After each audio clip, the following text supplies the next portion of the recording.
O Supremo vai voltar hoje ao tema, né, Zé Paulo? Esse julgamento começou na semana passada, daqui a pouquinho, aliás, 9h30 da manhã está marcada a sessão. Vai ser uma daquelas sessões longas do Supremo Tribunal Federal, não vai terminar hoje. Tem ainda alguns especialistas para falarem lá no Supremo, depois tem o Ministério Público, tem a Advocacia Geral da União, Defensoria Pública, o voto do relator Marco Aurélio Mello e depois todos os ministros, sempre da ordem daquele que chegou por último no Supremo para aquele que é o mais antigo e, por fim, o presidente. Sempre assim as votações no Supremo Tribunal Federal, né? Então, o Marco Aurélio Mello, ele já leu o relatório, mas não deu o voto dele. Mas a gente já sabe qual é o voto de praticamente todos os ministros do Supremo, a comunidade jurídica, até aqueles que são a favor da manutenção do entendimento atual do Supremo, já admitem que é muito grande a chance do Supremo mudar o seu posicionamento mais uma vez. Uma alteração de voto do ministro Alexandre de Moraes. Alteração não, ou de perspectiva de voto. Não, né? O ministro Alexandre de Moraes já votou uma vez, mas assim, ele não seria o único voto ali para mudança desse posicionamento. Porque tinha a hipótese, né, do 5-5 com o voto de Minerva do presidente Toffoli, mas agora já andam falando num 7-4, né? Então, 7-4, mas eles contam o voto da Rosa, né? Para dar 7-4 tem que contar o da Rosa também pro lado de lá, né? Ela tem que mudar de lado. O ministro Pedro Alexandre de Moraes fará eu acho que ele deve iniciar o voto dele dizendo o seguinte: meninos, esqueçam o que eu escrevi. Esqueçam o que eu defendi a vida inteira. O que não vai ser inédito no Supremo. Gilmar Mendes, né? Tem até o trecho. Te mandei aí outro dia, Cláudio, o que o Gilmar Mendes escreveu no livro dele, né?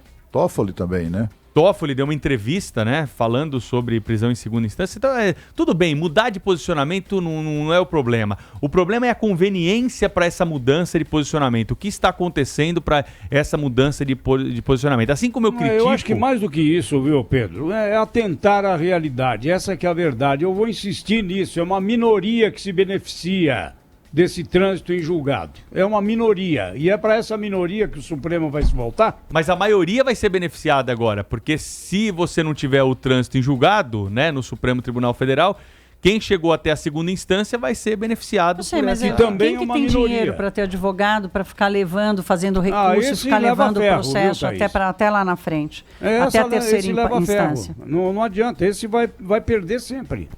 O ministro Barroso é que lembrou, né? Essa história toda, esse movimento, o Lula pautando o Supremo, etc. e tal, tudo isso decorre do fato de que, com o entendimento de 2016, a Justiça, o Supremo, a Justiça brasileira, permitiu que, como disse, usou a expressão o ministro Barroso, aliás, repetindo uma expressão criada pelo jornalista Hélio Gaspari, foi quando o andar de cima passou a ser atingido, passou a ficar vulnerável à punição efetiva pelas suas malfeitorias. E aí eles se sentiram ameaçados. E aí foi fácil, né, chegar junto ao Supremo ali, dar aquela encoxada básica e forçá-lo a rever a sua posição.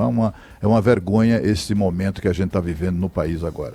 E essa troca de posicionamentos, né, Cláudio, que é a insegurança jurídica, né? O Supremo, até na maior parte da nossa vida jurídica do país, vigorou o entendimento de que é possível prender após segunda instância, né? Esse foi a maior parte da nossa história.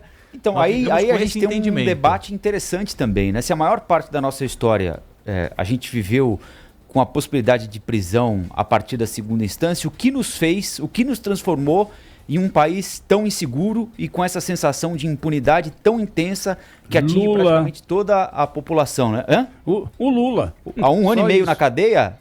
Não, então, mas você concorda que pode ser pior? Eu tô só estimulando a discussão aqui. Não, eu acho boa essa discussão, porque eu acho que poderia ser pior ainda, né? Se nós estamos nessa situação, a gente tá abaixo ali 10 metros do razoável. A gente poderia estar 50 abaixo se não tivesse vigorado esse entendimento todo. Vamos lembrar que o que inaugurou essa nova fase da gente assistir político e empresário preso foi o Mensalão, né? Não foi a Lava Jato. Foi o Mensalão com o Joaquim Barbosa, que quebrou aquela pizza, aquela expectativa de pizza que a gente assistiu esses anos todos. Começou no Mensalão e a Lava Jato acabou estendendo para... Quem imaginava que a gente ia ver um Marcelo Odebrecht preso por tanto tempo, né? E a insegurança é tão grande, Thaís, que a gente sabe aí, a gente comentou ontem aqui, que que os ministros estão tentando modular essa decisão, né? O que é pior ainda. Então nós não vamos ter hoje uma decisão simples e tranquila. Olha, ganhou a tese. Aí é a meia sola jurídica que o ministro Marco Aurélio se referiu. E eu não duvido que isso vai acontecer. Não sei se é a terceira instância, Rafael, ou se vai valer para os casos daqui para frente. O Supremo está tentando encontrar um jeito de dar uma resposta para a sociedade sobre esse tema, o que não é o ideal, né? Ainda que seja uma medida que a gente discorde aqui, o ideal é que eles votassem com a convicção, né? Com a convicção jurídica daqueles que são os 11 escolhidos para interpretar a nossa Constituição. Mas não é isso que a gente sente, né? Um debate que extrapolou o campo ali do plenário do Supremo, está presente hoje na imprensa, com declarações antecipadas aí de ministros, e que torna político esse julgamento, que foge completamente do que rege a nossa Constituição, né?